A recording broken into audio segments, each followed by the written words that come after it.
Hey, this video we're going to review everything we've talked about strings. So you can find this code up on GitHub, Caleb Curry, Python, and then beginner Python. And we are interested in O2-strings.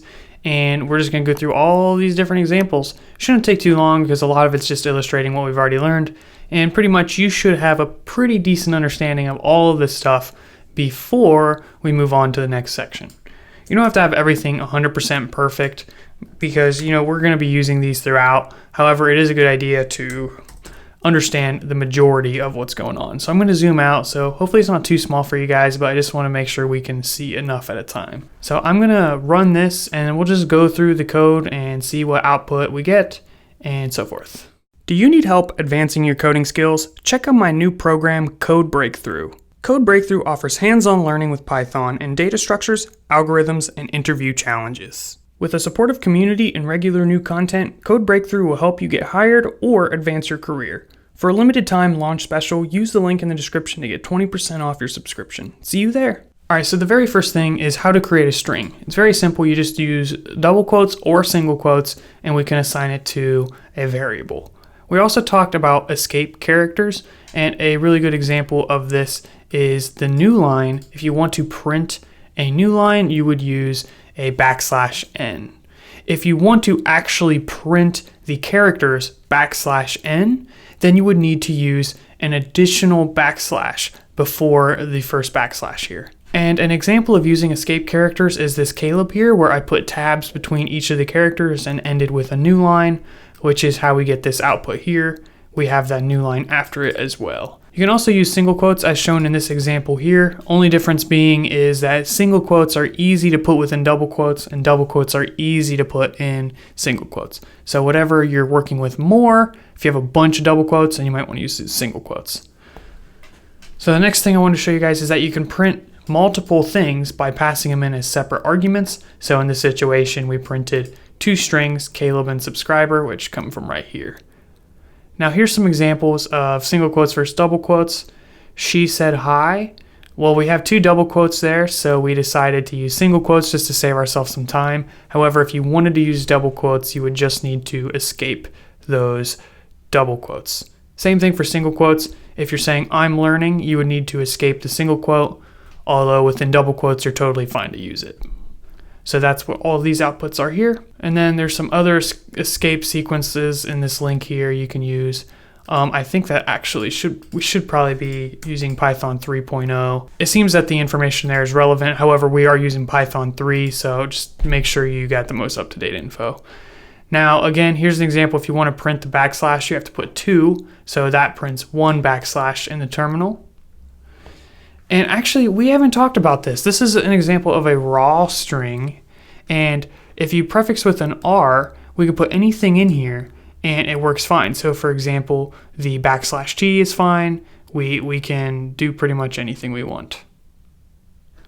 We still have to escape the single quote though, because that we're using single quotes to mark the beginning and the end of the string. And I just realized I typed this out earlier. I was like, what am I even trying to do here? It says wow. So it's W-O-W. I'm not sure why I typed that out like that. It doesn't really show much. The main thing in here is that you can type the T without having to put two \. It just does it by itself. So this is known as a raw string. And it might be nice if you have a bunch of stuff that might be interpreted as escape characters and you want to ignore it, then you can just use R and it'll print it as is.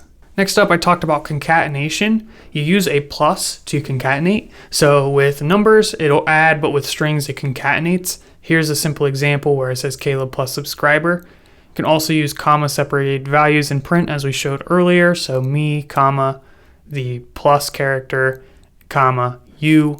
And that works for print, although you don't always have that opportunity when working with functions, so you should understand concatenation as well. You can automatically concatenate literals, which is just actual values typed in your code, by putting them one after the other without a plus. And this is ideal if you need to split a large string up onto multiple lines. Again, the new line character is not put in the string, so it says, my name is Caleb, all on one line. Alternatively, you can use a multi-line string, such as name Caleb age 58, and in that situation, they come out on two separate lines. the new line is printed in that situation unless you use a backslash at the end of the line. So in this situation, if you want everything to be nice and lined up on the left here, you can just start with 3 quotes and a backslash to get everything over here on the left, and that new line is not printed, so we get that in the output nice and clean. And this new line is ignored, which is why everything is on one line here. Next up, we have a multi-line comment, and it's not really a multi-line comment, it's actually a string. We're just throwing a string out there, but we're not doing anything with it. And there's a debate on whether you should do that or not, but just showing you guys that for your benefit. Now, next up, we're talking about indexes. It's very common to grab particular characters within a string. It's also common for collections when we get to them. So for example, in this situation, we're grabbing the index 5. It starts as 0, so T has index 0. So if we grab index 5, it's 0, 1, 2, 3, 4, 5, which is I, which is where this I comes from. 0 will give the very first character, so message 0 will give you a T, and it does. The value is returned and can be assigned to a variable or used within an expression. Here we are assigning that character to this first letter variable, and we are concatenating it with the word acos to get tacos. So yeah, I just thought I'd cook up that example. And now we can also use an index from the right. So in the situation where we use a -1, it's from the right and it grabs the first character. So that is going to give us a period, which comes from right here in this message. We don't use a -0 because -0 is actually 0. And we showed an example of that. 0 is equal to -0, which is why we get true. And even when we print -0, we still get 0, not -0. Next up is slicing. So we have this very important message and we slice it to get high, which is pretty much the only thing important in there. Is a nice greeting there. And here are just some different examples you can follow. So this one prints index 0 to 4 because 5 is excluded. So up to index 5, not included.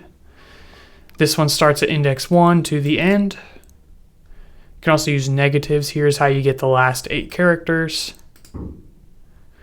And a bunch of different examples. So here is one with an out of range index. If you grab an index that is out of range directly, so if you say message 42, well, that is out of the range of the string, so this here is not going to work. However, you can fail gracefully using slicing because if it's not a valid range, it's still going to work. So next up is immutability. Strings are immutable, meaning they can't change. So if you try to assign a new value, change Java to Kava, which is the name of my dog, it's not going to let us. So sorry about that, Kava, but we're just going to have to stick with Java for now. We can, however, generate a new string from the old by taking this character and then appending everything except that first character. So that is one way to hack around it. Here's an example where we swap out Java for Python. So we say Python plus and then start at index 5. In printing that, we get Python is my favorite. Here's an example where we take the beginning where we say Java is, and then we append actually coffee, replacing the ending there because we stop before the character with the index of 8. So it's going to say Java is actually coffee, which is exactly what we get right here. Operations that appear to change the string actually replace it. So in this situation, if we append, contrary to popular belief, to this, it looks in your mind, you might think, oh, we're just adding to this string. It stays the same just with some extra stuff on it. However, it's actually replacing that string with another string that says Java is actually coffee, contrary to popular belief. Lastly, we have getting string length. You can get the length using the len function, and that returns an integer which we can print. The last index is always length -1, so index 4 is going to grab that B, even though the length is 5. So length is 5, the last index is 4. Here's some other stuff with strings. So here's how to convert a number to a string. We just pass it to stir, and it will return a string, which can then be concatenated with some other string. Alternative to concatenating, you can just use a comma inside of the print, which will print them just fine, which is how we get both these messages to look exactly the same. When we do put this in with a comma, it's going to put a space automatically for us. So when we put the space here, you can see there's an extra space right here. So another thing with the comma is that when we use it for a variable, it doesn't work, right? So in this situation, we cannot use a comma. If we say length is, comma, len of name, well, it actually gives us a different result than we would expect. So that's not what we want. Instead, we should assign it to a variable and convert it to a string and append it. Or you can do that all in line if you want. You don't have to use the variable. And that's exactly what I say here. We can also nest the function calls, not method calls. Functions, methods are very similar. Methods are attached to an object. These are technically functions. Try to remember to change that in the source code, but I'll probably forget, so just keep that in mind. All right, so that was a lot. Make sure you understand the majority of the things we just talked about, and stay tuned because we're going to get into a new section and start to make some cooler applications. I'm excited. Hopefully you guys are as well.